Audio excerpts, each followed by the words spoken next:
Today, we'll be continuing our series called King of My Heart.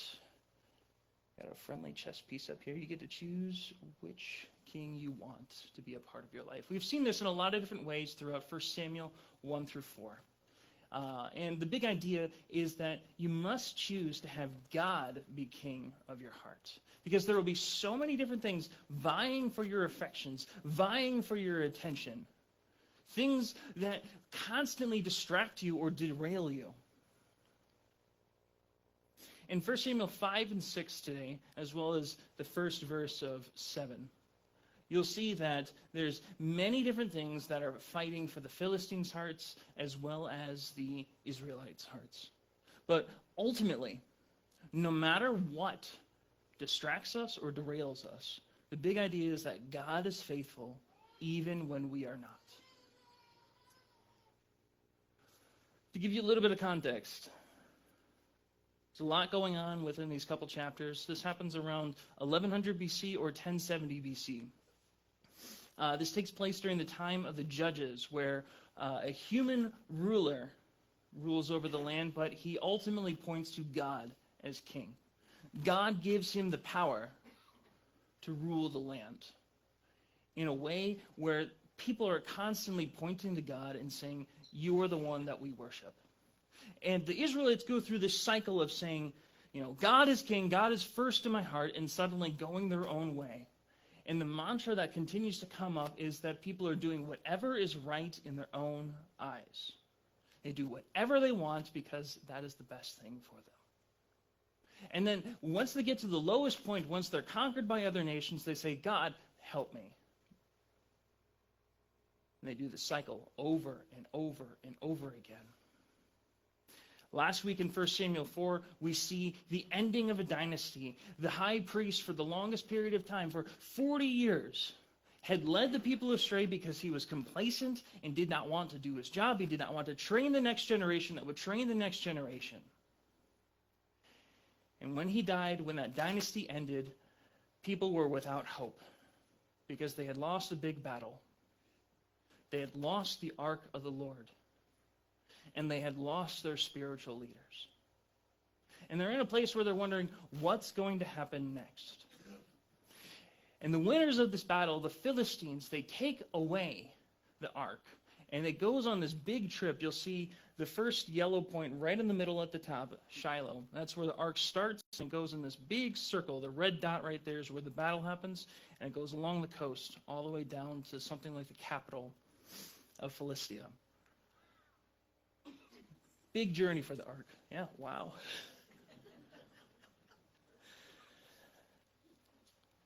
I titled this sermon that God is on the loose.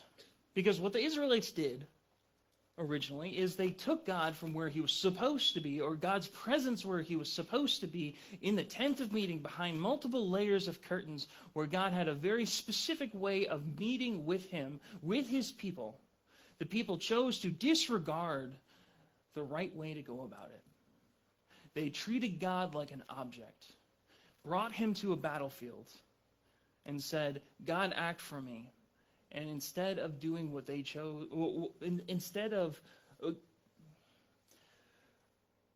God chose to act for his glory, instead of listening to the people's whims and wills. And that's why the Israelites ended up losing the battle.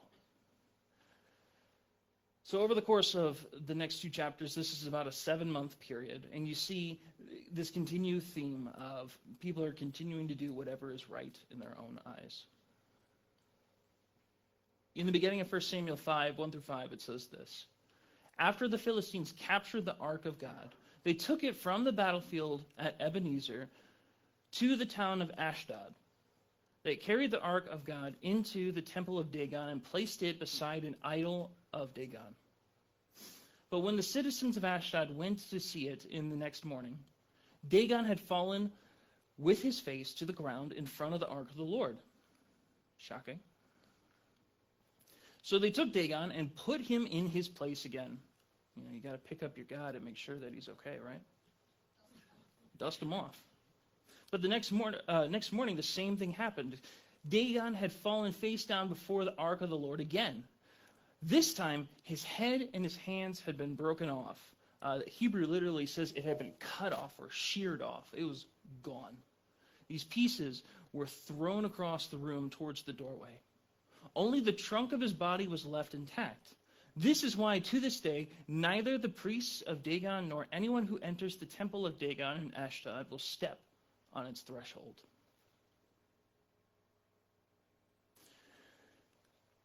To give you an idea of what's happening here, tell you a little story. These are all energy drink cans, just so you know.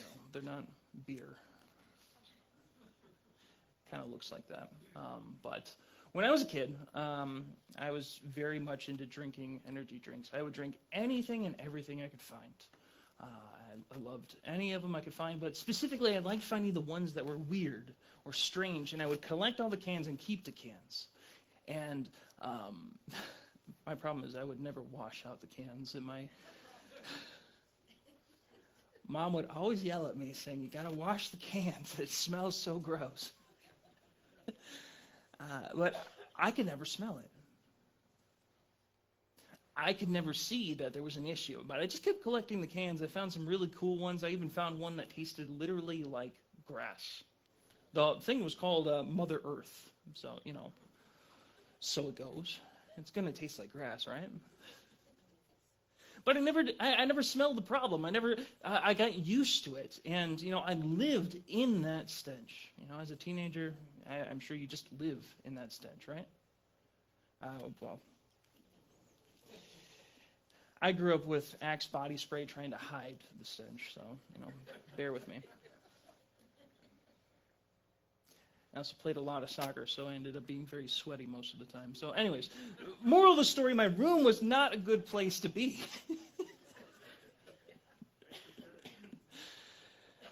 And, I collected this for a long time until one day I realized something was wrong. And I had to get rid of it. But it took a long time. It took many, many years because I loved this collection. I loved filling this collection up. I loved making it looked really cool. Eventually it moved from being where it was visible, and I moved it to a closet, and I just stacked them. And they were just there. It was my little secret collection. This is what the Philistines would do, though. The Philistines, a long time back around 2000 BC, moved from the island of Crete across the sea close to where Israel is today. They were kind of like the equivalent of Vikings back then. They were a warrior people. And what they would do is they would conquer a land and they would take the gods of other countries. And once they took the gods, they would put it in their temples and say, "You serve our God now. Whichever God that we've picked to go into battle with, you serve that God now." They believed in all gods. They collected all gods. And the big question is, with the defeat of Israel, was the Lord still powerful? Or had he lost his power? The Ark of the Lord was placed next to the figure of Dagon, the patron god of the Philistines. And, Dagon was a very popular god to the Semitic people. Everybody worshipped Dagon during this time. This was the thing. You would see TikToks all about this. Dagon was the God. But he was the God of the harvest. He was the God of fertility. He would bring life, literal life, to the land and all people. He was considered the father of Baal. Baal was considered a God who would bring rain and bring the change of the seasons, and many people also worshipped God. Many people worshipped this God. Baal was a very curious god because he also was heavily worshipped by the Israelites over and over and over again. People would constantly return to that god. They essentially worshiped the one who would bring rain. This is one of the gods, though, that the Philistines worshipped when they came into the land and conquered it. As the Philistines worshipped many, they combined their worship and their practices with the particular god of the land. And the practices were ugly practices. They were horrible practices. They were violent, and they were things that you just don't want to talk about. They mixed it all up, and they made it bad. And they were about to do the same thing to the Lord God of Israel, the God who created everything. And we do this kind of stuff today. We're going to also see this kind of order as we go throughout the sermon. Today we also do the same with gods like materialism, the things that we worship. The newest phones, the newest game systems, the latest social media, fame and glory. With hedonism is a fun way of just saying, whatever makes me happy the most, constantly, my wealth, my health, and whatever makes me feel good. In spiritualism, a lot of the time people turn to things that they think sound really good that are higher than themselves. That could be something like luck, fate, I trust in the stars, something mystical that's better and higher than myself but not quite God. These are the kinds of gods, or the little gods, that we worship today. But the showdown between God, or the Lord, and Dagon continues. The Philistines place the ark of the Lord next to Dagon as a trophy of war, or to become an attendant or servant to Dagon. The ark of the Lord seemed powerless on the battlefield. The Israelites brought the ark of God, where God would literally meet with his people. They brought this seat, this chest, which was sacred to the Israelites, into a battlefield saying, God, activate. God didn't activate. God's not going to act on our command. Ark seemed powerless there, but in Dagon's temple, it was anything but that. On the first day after this was placed, after the ark was placed right next to Dagon, this stone or this wooden carving, it falls over. This king literally goes face down. It's very symbolic because the face is touching the ground. If you see somebody with their face touching the ground, lying face down, they are humbling themselves completely and totally before that person. But this God, the one who was supposed to have won the battle, is worshiping the supposed loser. It's shocking. It's funny, actually. Day 2. After the God is put back up on the pedestal, brushed off, and it's like, are you sure you're okay, Dagon? Don't fall over again. Bless you. Day 2, there's something gruesome that happens. When the hands and the head are cut off in this time period, that is considered a military execution for a king. And this is done to a god that the Philistines believed conquered an entire land. And, the Philistines still don't get it. Instead of thinking, maybe something's a little weird, they chalk it up to coincidence. They say, there's an explanation for this. There's a reason why this happened. So what they do is they take those hands and they take that head and they probably just glue it back on, but they say, this doorstep right here, don't step on it. You have to jump over it now. Or take off your shoes. You don't go on that doorstep anymore. Otherwise, God won't meet with you anymore. They created a superstition. They created a myth saying, if you step on the doorstep, it's over. You've disrespected God. The thing is, today, at any point in our lives, it's really hard to let go of our little gods. Our first instinct is to prop them back up, regardless of their impotence. We know, each and every one of us here, including myself, what will distract us, what will tempt us, what will draw us away from what we know we're supposed to do. I can tell you, for me, maybe many of you can relate, my phone is a constant distraction. Every notification that comes up will suck my attention away. I've quoted this statistic a ways back, that on average, you will get anywhere between 250 to 5,000 notifications a day. You want to start counting, guys? Turn them off. But it's not just the notifications. The notifications just draw you in, but we love the things that are inside of our phones. We love the things that are inside. I'm not calling phones evil, by the way. Just bear with me. I'm saying the things that draw us away from the things that we're supposed to do. The things that draw us away from God. The little gods that we create for ourselves alongside of God, when we say it's God plus this, is what can easily destroy us. The Philistines had a very clear image here of who God was, because Dagon was humbled, and the Philistines were about to be humbled because continually they counted up to coincidence. They say, there's always a rational explanation for this. Let's find another way to explain this.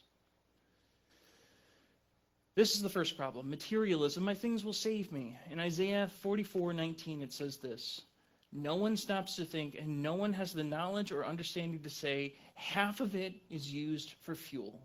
I even baked bread over its coals. I roasted meat and I ate.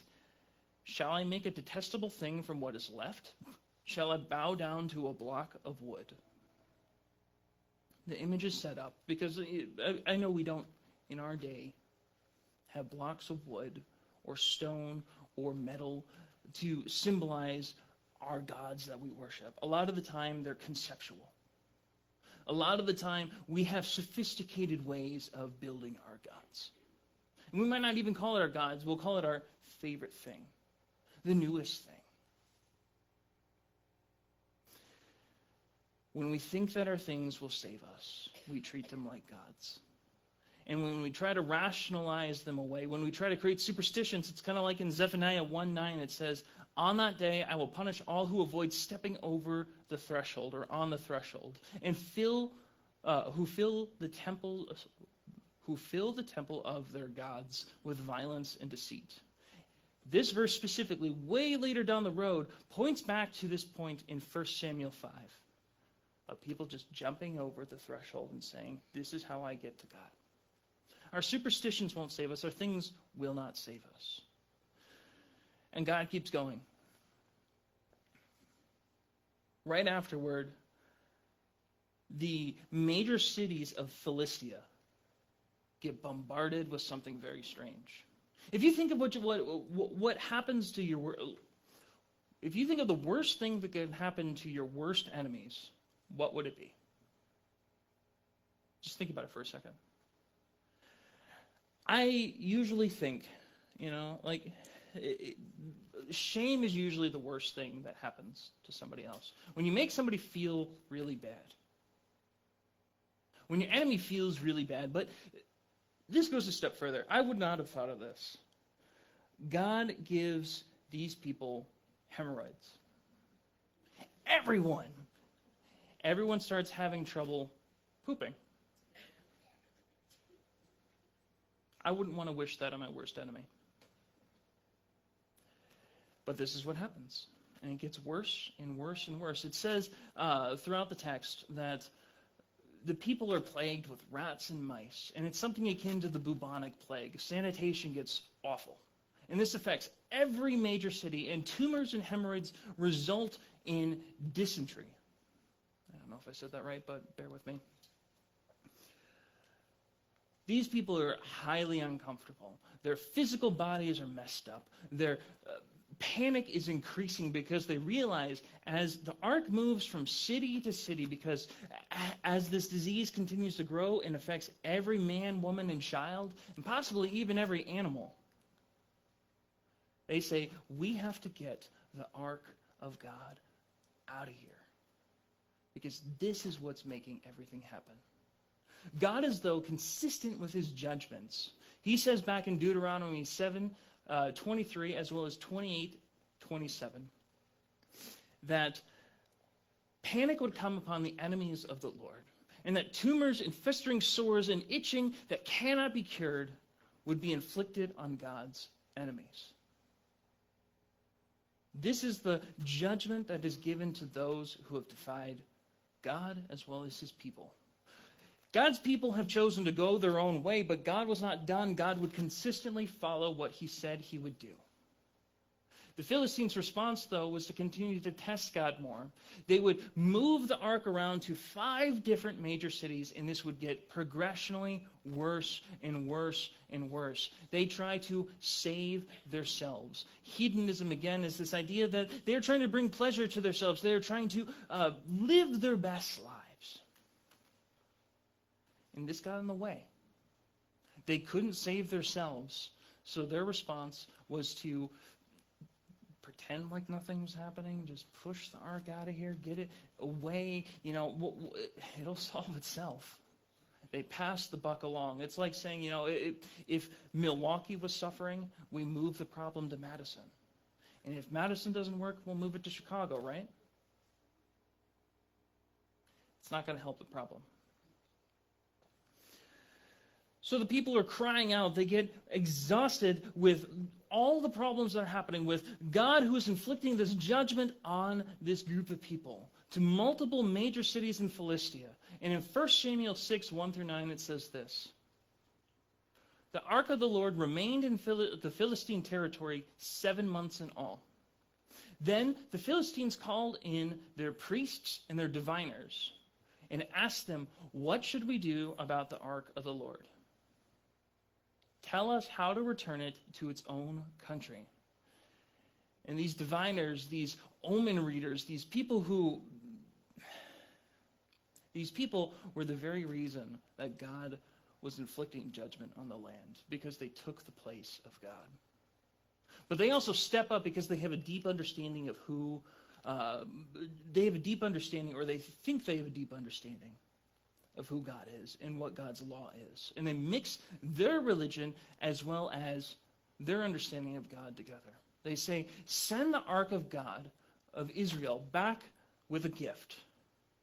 They were told, "Send a guilt offering so that the plague will stop. Then, if you are healed, you will know that it was his hand that caused the plague." They're already trying to test God again. They're trying to chalk it up to coincidence. So they say, "What sort of guilt offering should we send?" they asked. And they were told, "Since the plague has struck both you and your 5 rulers, make 5 gold tumors." That's already kind of weird, right? You take the thing that's really gross on your body and let's make a gold picture of that, right? And then they said, "Take 5 gold rats as well." Who wants a gold rat? Anybody? Sure. We'll find a gold rat for you. But they say, "Give this to God. Give him your gross tumors and 5 gold rats, and put them in a box and say, 'Here you go, God. This is for you.'" And just like those that have ravaged your land, it says, "Make these things to show honor to the God of Israel.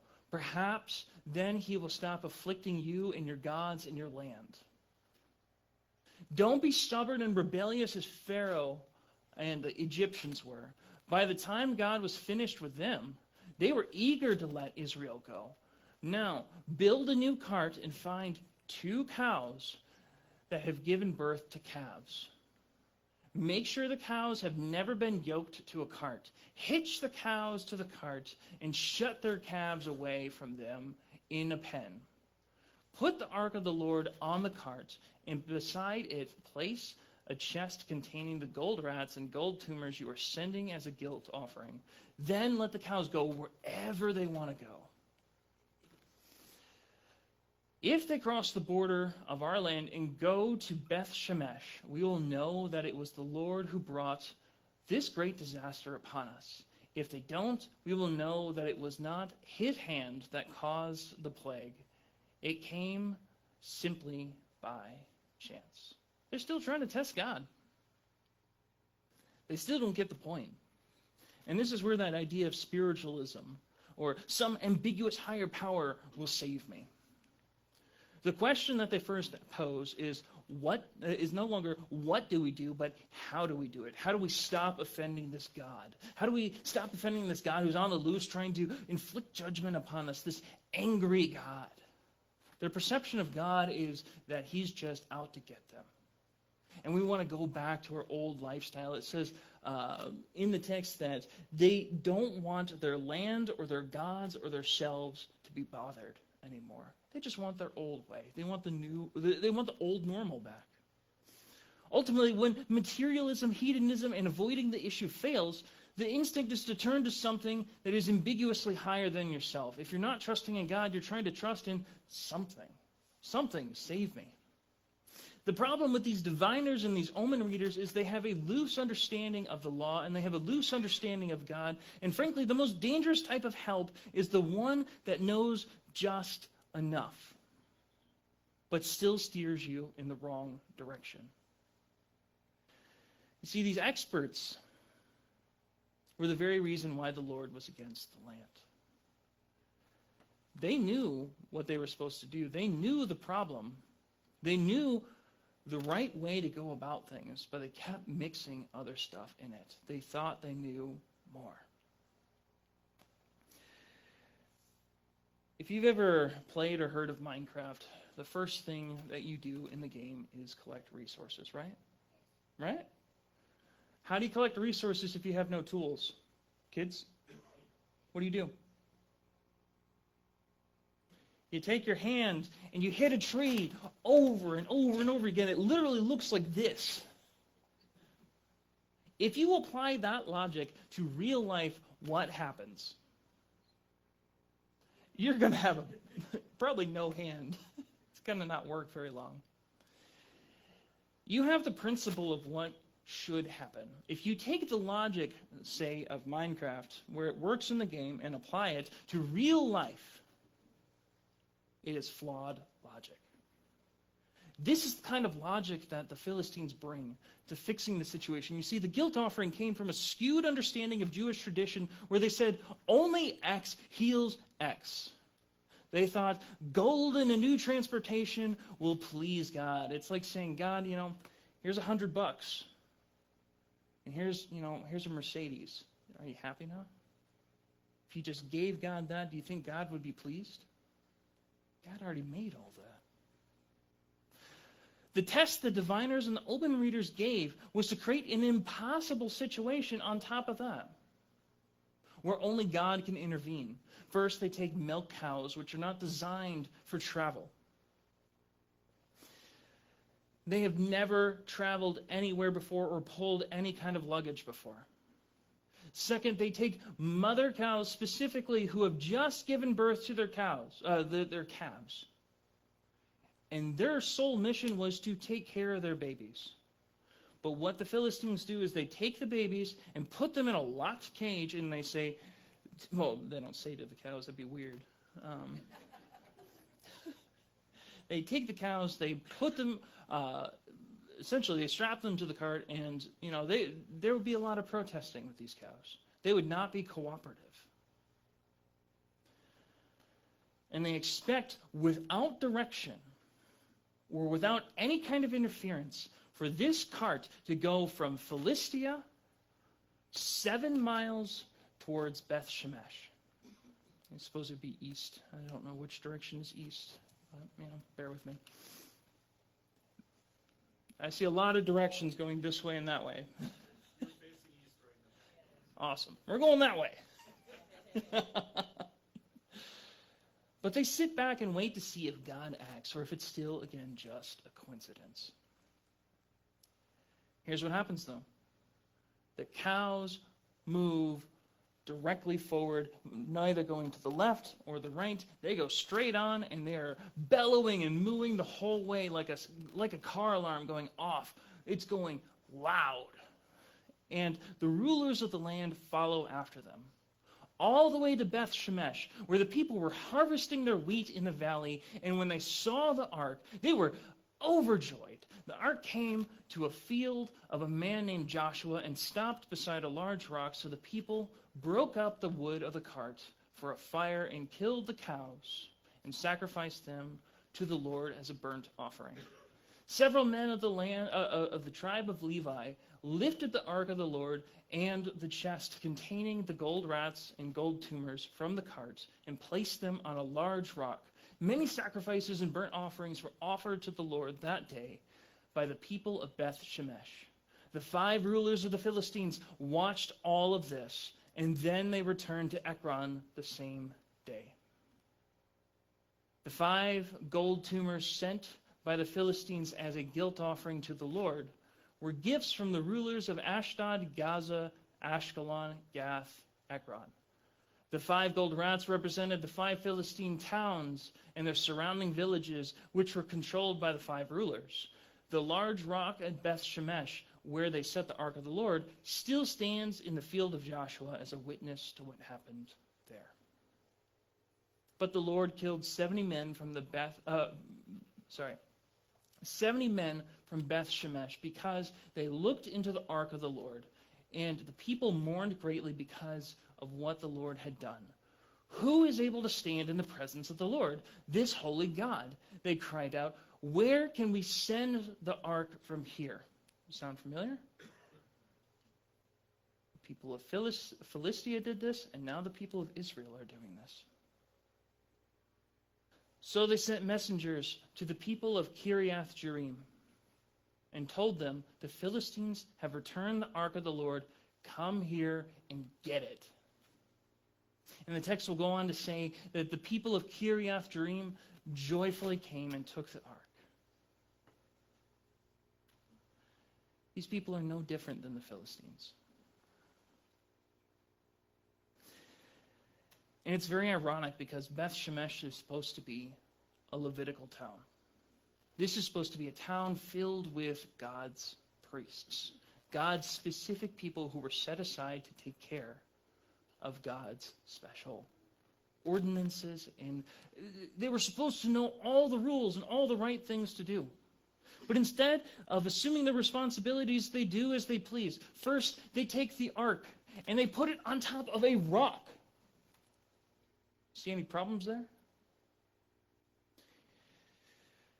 See, what you're supposed to do, what the law specifically says, is that the ark is supposed to be hidden behind multiple layers of curtains. You are not supposed to see the exterior of the ark.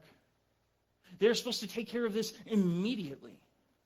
Because this is a situation that has never happened before. They are supposed to bring things back to the way that it was supposed to be done. But instead, they place the ark on top of a rock, treating it like a trophy, and parade around it. First, they also conduct the wrong sacrifices. It sounds good. They give burnt offerings to God right away with the cows that are brought from Philistia. But it is said that you're not supposed to sacrifice a female cow. Sounds nitpicky. But there's a way that God expects to be worshipped, and God will not be mocked. People continue this wanton party with grave decisions. People go up to the ark, they touch the ark, the very presence of where God is supposed to be. They open the ark on the inside. They take advantage of a situation that has all gone wrong. They look inside, which no person is ever supposed to do. Modern translations say that 70 people perished because of this, but the original translations say that 50,070 people died. It's a ludicrous number. Whether it was 70 or 50,000, regardless of that number, it is a clear violation, and God is consistent with his word. He consistently doles out the judgment that is necessary, not joyfully, but he will not be mocked because he is an awesome God. And he is to be revered. But the Beth Shemeshites want nothing to do with the ark after that. I like to picture this scene because it can be confusing. Why did God do this? Why did he allow all these people to die? Why was he so offended by this situation? I want you to picture the Oval Office. If you don't want to picture Joe Biden, picture any president that you want, and picture going into this office with your pajamas. And you come in with a bag of snacks, and you're throwing chips all over the place. You plop on the couch. You're like, "What's up, President? What's up, Prez? How you doing?" And then you go up and you start opening his drawers behind his desk. You reach into his pocket. You pull out his phone. You're flicking through all the secret emails, and you're getting super invasive. Imagine you even get that far. What's going to happen to you? Any guesses? What do you think? That's okay. You're probably going to jail. You're probably not going to see the light of day again. Things aren't going to go well because you're in the presence of someone that you're supposed to respect. There's a certain kind of decorum that you're supposed to have. And the Israelites, specifically a town of priests, know this. They know what they're supposed to do, yet they take advantage of a situation that has gone wrong, and they look inside the ark. They do all kinds of things they know clearly that they're not supposed to do. And they do not revere God. The ironic conclusion is that the town that should have received the ark responsibly and repentantly wants nothing to do with the presence of God anymore. And they call upon a town that was considered a former religious center of Baal. Again, this was a fertility god that people loved all over the place. Israel loved this god instead of the one true God. And this town formerly was literally called Baalville. But it's going to this town. And these people from Kiriath Jearim want God's presence there. They receive it joyfully.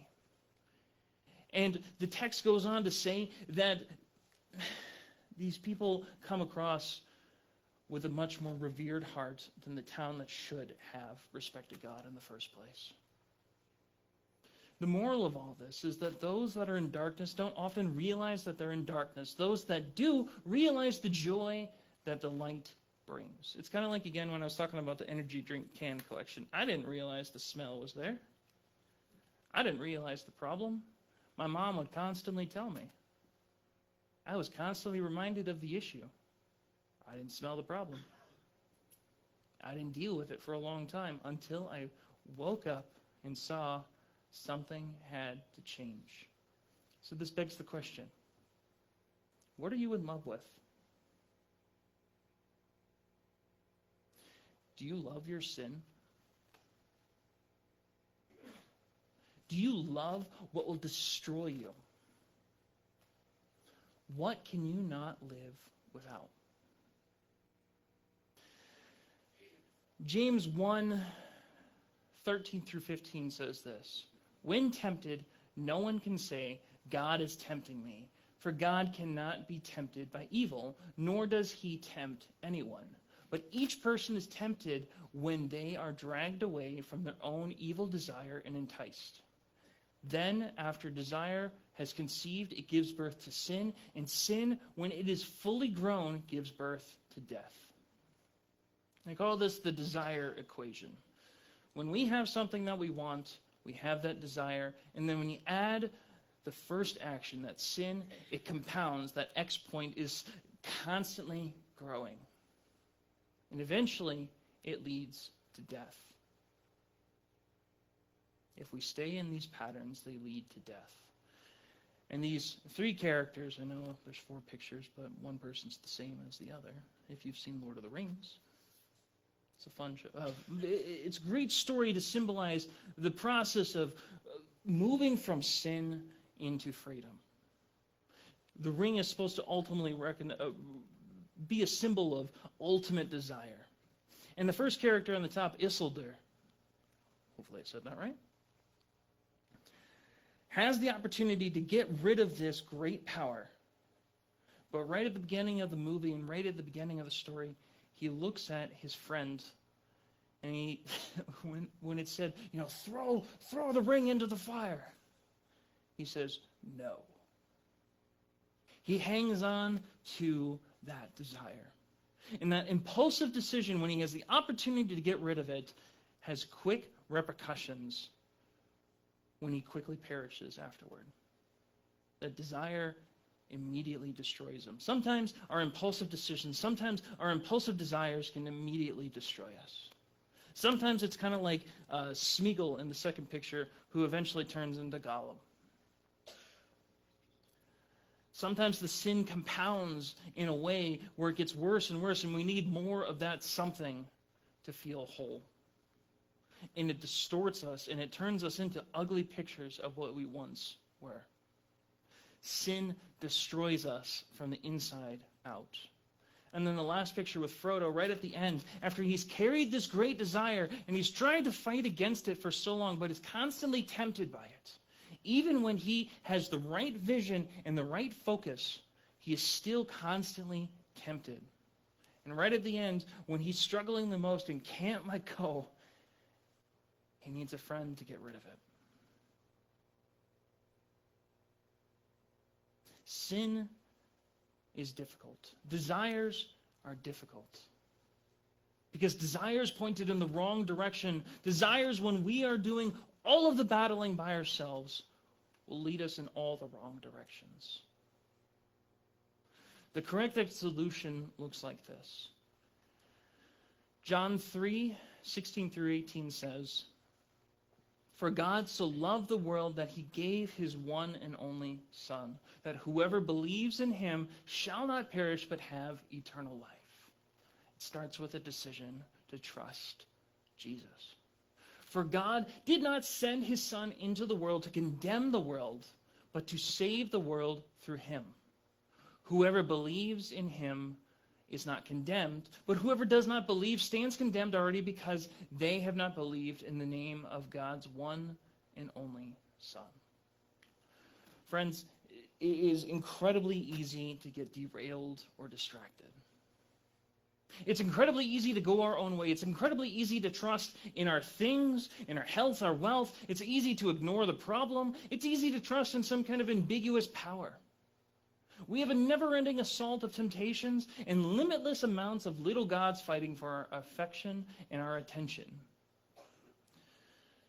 We so easily get hung up on them, but God is calling us to himself and has made a way for us to be forgiven and made right, to go and to grow with him. He's made that through his Son, Jesus Christ, who has died on the cross for each and every one of you, paying the full penalty for every sin that we have ever committed. If you trust in him, friends, if you invite him into your life, he will change you from the inside out. You will still have those temptations and those struggles. They will still arise, but you are called into a different way and you are not alone anymore. God is inviting you to understand that he is faithful even when we are not. So, my encouragement to you is to create a game plan. The last several weeks we made a list of kings in our life who rule us. The things in your life that take priority. What's at the top of your life? What are things that you answer to? Who are people that you turn to? What are things that you rely on? What controls you? Then we try to discern the voices that we listen to. Are we listening to ourselves? Are we listening to God? Or are we listening to anyone and everyone else? We made a battle plan to be proactive rather than reactive. And ultimately, the question that always is on our minds is, frankly, how do you do what you're supposed to do? How do you do school? How do you do work? How do you be a mom or dad? How do you be a grandparent? How do you do anything the right way? Everything sounds simple when you just say you just do it. The mentality is just to fake it to make it. The best part, though, about being a follower of Christ is that there's no faking it when you're following after him, because he leads you in a way that only he can. I encourage you, take some time this week, plug an alarm to your phone at least once a day. Pick a time. I'm going to pick 10 o'clock. Put in your phone a reminder that God is with you and that you're not alone. That our God is faithful through and through, friends. That's the encouragement I want to give you guys today. God is consistently faithful even when we're not, and he is consistently an awesome God, and he will not fail us. I want to show you guys a video from the past year. God has done some awesome things in the past year, and we're looking forward to a great next year. So if you'll join us for this video.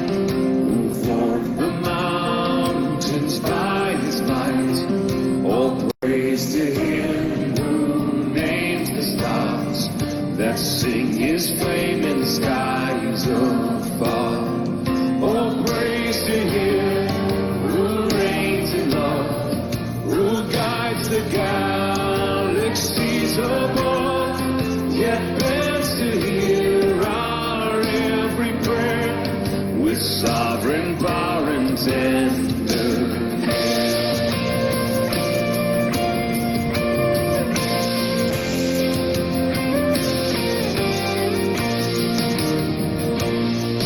all praise to Him whose love is seen in Christ the Son, the servant King, who left behind His glorious throne to pay the ransom for His own.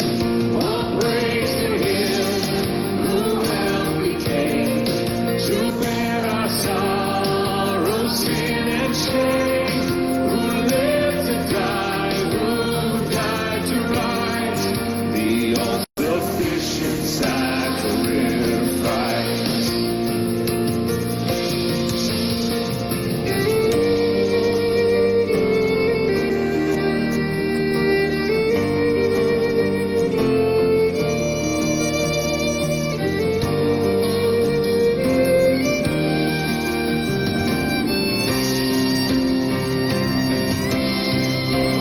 Praise to Him whose power imparts the love of God within our hearts, the Spirit of all truth and peace, the fount of joy and holiness. To Father, Son, and Spirit now, our souls we lift, our wills we bow. To You, the triune God, we raise, with loving hearts our song of praise. To Father, Son, and Spirit now, our souls we lift, our wills we bow. To You, the triune God, we raise, with loving hearts our song of praise.